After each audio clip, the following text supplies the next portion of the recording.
सियासत की सरगर्मियों में इस वक्त बड़ी तेज हलचल है और कहा यह जा रहा है कि चिराग पासवान के हाव भाव बदल रहे हैं।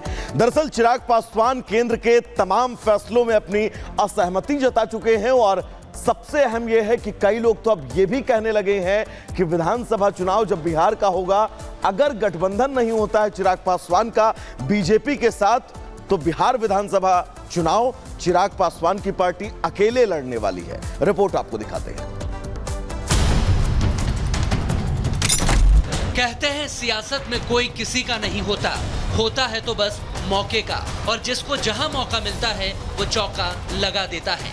लेकिन नंबर गेम में बहुमत की बाउंड्री पर खड़ी मोदी सरकार क्या अपना पिच बदलने जा रही है? सियासी गलियारों में इन दिनों मोदी के हनुमान को लेकर खूब चर्चा है।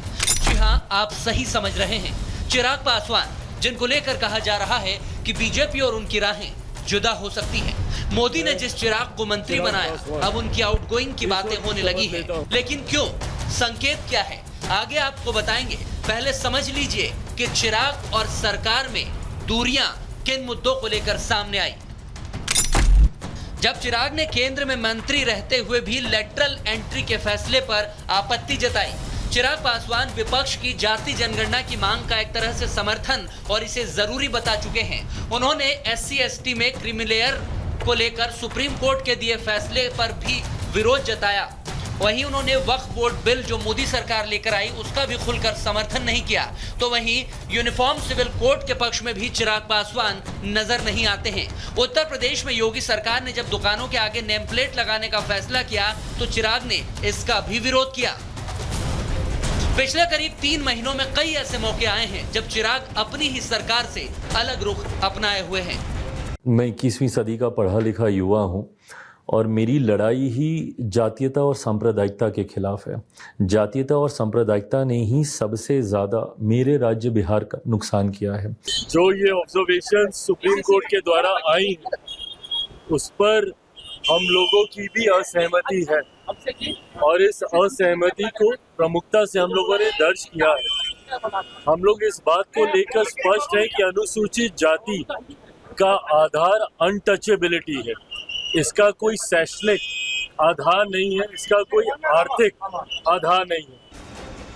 केंद्र में मंत्री चिराग पासवान और बीजेपी के बीच अनबन की अटकलों के पीछे की वजह को उजागर करने का दावा किया है आरजेडी के विधायक मुकेश रोशन ने, जिन्होंने दावा किया कि एलजेपी रामविलास के 3 सांसद बीजेपी के संपर्क में हैं। यानी चिराग की पार्टी तोड़ने के लिए ऑपरेशन लोटस की ओर इशारा किया जा रहा है। बीजेपी क्या चिराग को चलता कर सकती है? इसके संकेत ऐसे भी समझिए कि चिराग के चाचा पशुपति पारस ने अमित शाह से हाल ही में मुलाकात की है। उधर चिराग ने झारखंड और जम्मू कश्मीर में बीजेपी से अलग चुनाव लड़ने का मैसेज दे दिया है। कश्मीर की अपनी पार्टी के नेताओं से तो चिराग ने दिल्ली में मुलाकात की है। कुछ ऐसा भी दल है बिहार में जिसका 5 गो सांसद जीता, लेकिन उसके सब पदाधिकारी भाग गए। और एक ऐसा भी हमारा दल है जो हमको एक भी सीट नहीं मिला, फिर भी आज मेरे साथ में पूरे बिहार के चाहे स्टेट पदाधिकारी हो, जिला अध्यक्ष हो, सभी उसके अध्यक्ष हो, इंटैक्ट मेरे साथ में है और पूरे देश के लोग मेरे साथ में हैं। जिस नेता ने राजनीतिक रूप से इतनी बड़ी पहचान दी, जिस नेता ने इतना बड़ा मौका दिया, मैं अपने नेता चिराग पासवान जी के लिए हमेशा धन्यवाद उनका और आभार व्यक्त करता हूं। राजनीति लंबी नहीं हो, लेकिन जितने दिन की राजनीति हो वो ईमानदारी से जिसके साथ हो वो हो। तो मेरी ईमानदारी मेरे नेता के प्रति सदैव रहेगी, चाहे राजनीति फिर आगे नहीं करनी हो, वो मंजूर है। चिराग पासवान जी 2 दिन पहले उन्होंने अपना बयान एक बड़े चैनल को उन्होंने दिया है और जिस पर कहा है कि मैं मोदी जी के साथ हूँ, जब तक मैं हूँ मोदी जी के साथ हूँ। अपना स्टैंड अपना अपने ढंग से हो सकता है। होगा क्या अभी भविष्य के गर्भ में है, लेकिन चिराग पासवान के तेवर इन दिनों बदले बदले नजर आ रहे हैं। पिछले कुछ दिनों से चिराग जिस तरह से सरकार के बड़े फैसलों का विरोध कर रहे हैं, उससे वो केंद्रीय मंत्री कम और विपक्ष के नेता ज्यादा लगते हैं। लेकिन एनडीए से अलग होने की खबरों को हवा देने वाले विपक्ष को चिराग ने क्या जवाब दिया है, वो भी सुन लीजिए।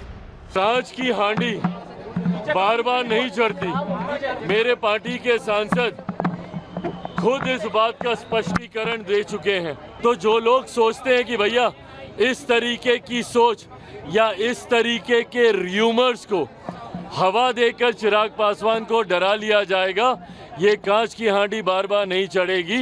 ये जो सोच है, जो मंशा है चिराग पासवान या लोक जनशक्ति पार्टी रामविलास के बढ़ते प्रभाव को इस तरीके के र्यूमर से डराकर रोक लेने की, विपक्ष की ये सोच कभी धरातल पर नहीं उतरेगी।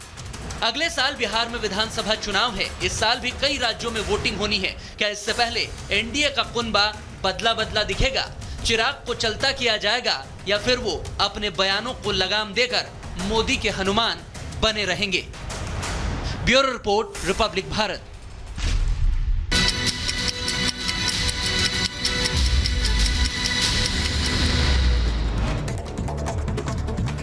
गाजियाबाद में 14 साल की नाबालिग लड़की से रेप, नाराज लोगों ने आरोपी की दुकान में की तोड़फोड़।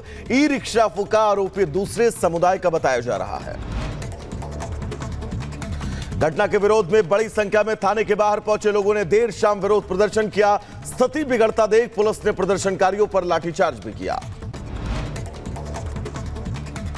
तो आपको बता दें कि पुलिस ने एक आरोपी को गिरफ्तार किया है। पीड़िता का बयान भी दर्ज किया गया है। 4 लोगों पर गैंगरेप का आरोप है। निर्माणाधीन मकान भरभरा कर गिरा, कई लोगों के मलबे में दबे होने की सूचना। रेस्क्यू ऑपरेशन राजस्थान के जयपुर में जारी है। तो आगे बढ़ेंगे, आपको बता दें कि मलबे में दबकर कई गाड़ियां क्षतिग्रस्त हुई। हादसे के बाद पूरे इलाके में दहशत है। पूरे इलाके की बिजली सप्लाई रोक दी गई है। प्रशासन ने हादसे की जांच के आदेश भी दिए हैं। मैनपुरी में भी भीषण बारिश से भरभरा कर गिरा 2 मंजिला मकान, मलबे में दबने से 3 महिलाओं की मौत। मुंबई में एक बार फिर हिट एंड रन का मामला आया सामने। गोरेगांव में तेज रफ्तार कार ने बाइक सवार को मारी टक्कर। टक्कर मारने के बाद मौके से भागे आरोपी, नाबालिग चला रहा था कार। बाइक सवार युवक के अस्पताल में इलाज के दौरान मौत। मुंबई पुलिस ने नाबालिग समेत 2 को पकड़ा। टक्कर मारने वाली कार को भी जब्त किया। मथुरा के एक रेस्टोरेंट में दबंगों ने की मारपीट और फायरिंग, हमले में 2 कर्मचारी घायल। घटना सीसीटीवी कैमरे में कैद। पुलिस मामले की जांच में जुटी। दिल्ली पुलिस के हेड कांस्टेबल की हार्ट अटैक से मौत। रूपनगर थाने में फेयरवेल पार्टी में डांस करते हुए अचानक आया हार्ट अटैक। रायबरेली में ड्राइवर के सूझबूझ से बड़ा ट्रेन हादसा टला। यशवंतपुर एक्सप्रेस ट्रेन का ब्रेक जाम, यात्रियों में हड़कंप। बछरावा स्टेशन पर ड्राइवर ने सूझबूझ से ट्रेन को रोका। उधर शाहजहांपुर में श्रद्धालुओं से भरी ट्रैक्टर ट्रॉली में ट्रक ने मारी टक्कर। हादसे में 3 श्रद्धालु गंभीर रूप से घायल, 2 की हालत और गंभीर। वृंदावन से घर लौट रहे थे श्रद्धालु। उत्तर प्रदेश के झांसी में चलते कंटेनर में अचानक लगी आग। कंटेनर के पिछले हिस्से में रखा सामान जलकर खाक। आग पर काबू पाने से बड़ा हादसा टला।